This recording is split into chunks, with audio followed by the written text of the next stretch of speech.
ኢትዮጵያ የህዳሴውን ግድብ ካጠናቀቀች ወራቶች ተቆጥረዋል።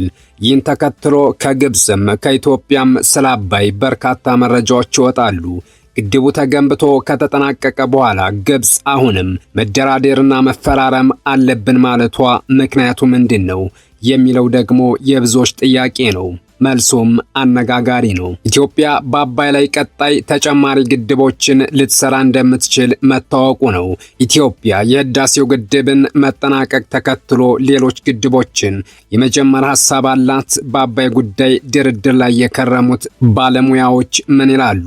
ግብፅስ ግድቡ ካለቀ በኋላ እንደራደር ማለቷ ምን አውቃ ይሆን? በትንታኔ ይዘነዋል። እስከ መጨረሻው ድረስ አብራችሁን ቆዩ። ገና ጥንት ስልጣኔ እንደ ወራጅ ውሃ ያፈሰሱ በኃያልነት ጎዳና የተመላለሱ ነገስታት በዚህ ትውልድ በጊዮን ላይ ያሰቡት ተፈጽሟል። ይህ ትውልድ ምናልባትም ሀገሪቱ ውስጥ በሰፈነው የጥላቻ ፖለቲካ በልጅ ልጆቹ ሊወቀስና ሊከሰስ ይችላል። ነገር ግን በአባይ ላይ ግዙፍ ግድብ በመስራት ልክ እንደ አባቶቹ የአድዋ ድል ሁሉ ይህንን ሰራሁ የሚለውን ሐውልት አቁሟል። የህዳሴው ግድብ የዚህ ትውልድ መልካም አሻራ ውጤት ነው። አባቶቻችን በአባይ ላይ ያለሙት ህልም እውን ሆኗል። ዛሬ መቃብር ፈንቅለው ባይወጡም ካፈር ተለይተው ባይመጡም አጽማቸው የሰሩትን ልጆቻቸውን ያመሰግናል። በመቃብር ሆነው ይመርቋቸዋል። ከጥንት ጀምሮ ቅኔ የተቀኙለት፣ ሚስጥር የቋጠሩበት፣ ትንቢት የተነበዩለት ሊቃውንት ያሉት ደርሷል፣ የተናገሩትም ተፈጽሟል። ለሁሉም ጊዜ ያለው እንዳለ ጠቢቡ ጊዜው ደርሶ ሁሉም ሆኗልና።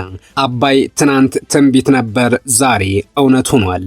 ትናንት ህልም ነበር፣ ዛሬ ገቢር ሆኗል። ትናንት ተስፋ ነበር፣ ዛሬ የሚጨበጥ ሐቅ ሆኗል። ትናንት ቢሆን ነበር፣ ዛሬ ግን የሆነ የተደረገ ሆኗል። በዚህም የዚህ ትውልድ አባላትና በግድቡ ላይ አሻራችንን ያኖርን ሁሉ ደስ ይለናል። ኢትዮጵያ ይህን ከአፍሪካ ግዙፍ የሆነ ግድብ ካስመረቀች በኋላ ተጨማሪ ግድቦችን በአባይ ላይ ልትጀምር እንደምትችል በርካታ ፍንጮች እየወጡ ነው። የታላቁ ህዳሴ ግድብ ተደራዳሪና የቴክኒክ ቡድኑ ሰብሳቢ የሆኑት ኢንጂነር ጌዲዮን አስፋው ከሪፖርተር ጋር በነበራቸው ቆይታ ኢትዮጵያ የህዳሴ ግድብን ብቻ ገድባ አታቆምም፣ ግብጾችም ይህንን ያውቃሉ ብለዋል።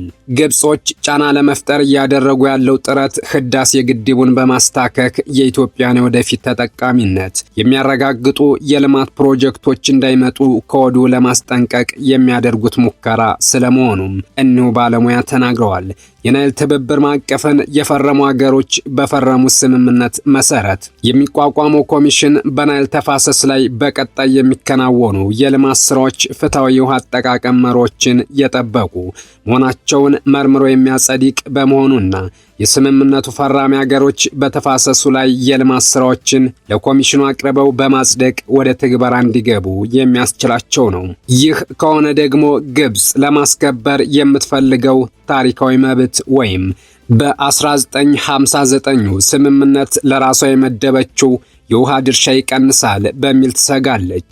በዚህም የተነሳ ኢትዮጵያ ከታላቁ ህዳሴ ግድብ ውጭ ሌላ ልማት በአባይ ውሃ ላይ እንዳትጀምር ለማሰር ሌሎቹ የተፋሰሱ ሀገሮች ተመሳሳይ ልማቶችን ወደ መተግበር እንዳይገቡ ለማደናቀፍ የመረጣቸው መንገድ ኮሚሽኑን የማቋቋም ሂደት ለማጨናገፍ የሰራች መሆኑን ይነገራል። ስለዚህ ግብፅና ሱዳን በዋናነትም ግብፅ በቅርቡ ወደ ትብብር ለመምጣት ዝግጁ አይደሉም። ነገር ግን በሂደት ሁለቱም ሀገሮች ወደ ትብብር ሊመጡ እንደሚችሉ ይታመናል። ለዚህም መንገድ አለ የሚሉት አቶ ፈቅ አህመድ ግብፅ ወደ ትብብር የማትመጣ ከሆነ ኢትዮጵያ በራሷ መንገድ ፍትሃዊ ድርሻዋን ወደ መጠቀም መግባቱ አይቀርም።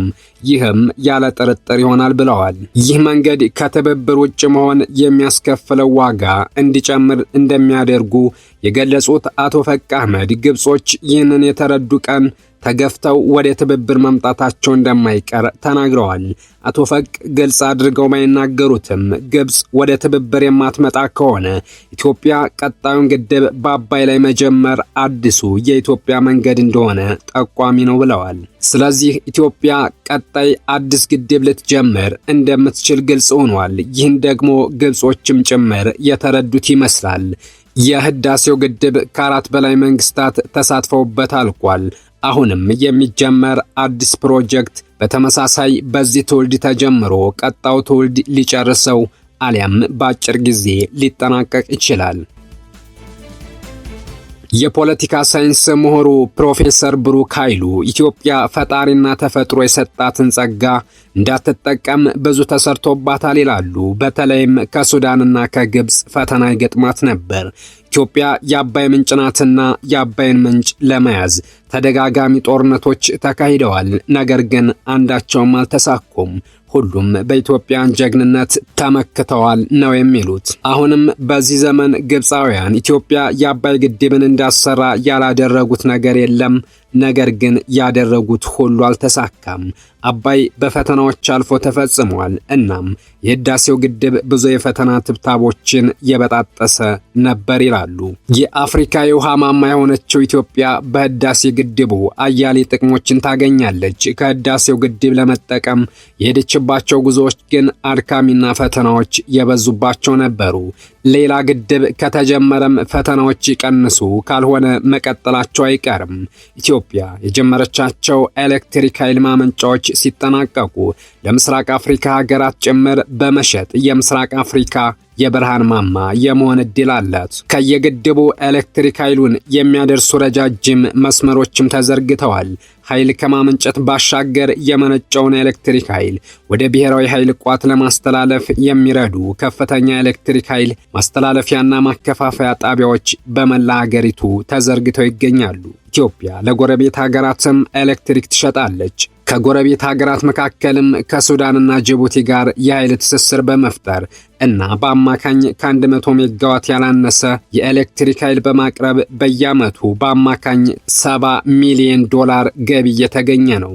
የኢትዮ ኬንያ ባለ 500 ኪሎ ቮልት የማስተላለፊያ መስመር በዓመት እስከ 100 ሚሊዮን የአሜሪካን ዶላር ማስገባት አቅም ያለው ሲሆን ከኬንያ አልፎ ከታንዛኒያ እስከ ደቡብ አፍሪካ ላሉት ሀገራት እስከ 2000 ሜጋዋት ኤሌክትሪክ የማስተላለፍ አቅም አለው።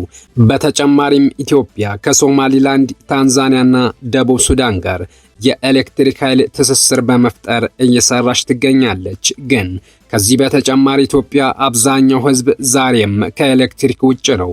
ተጠቃሚው ላይም በተደጋጋሚ የዋጋ ጭማሪ ሲደረግ ይታያል። የግድቡ ማለቅ በዚህ ላይ የራሱን ድርሻ ሊያሳይ ይገባል። አበቃን። መልካም ጊዜ ተመኘን።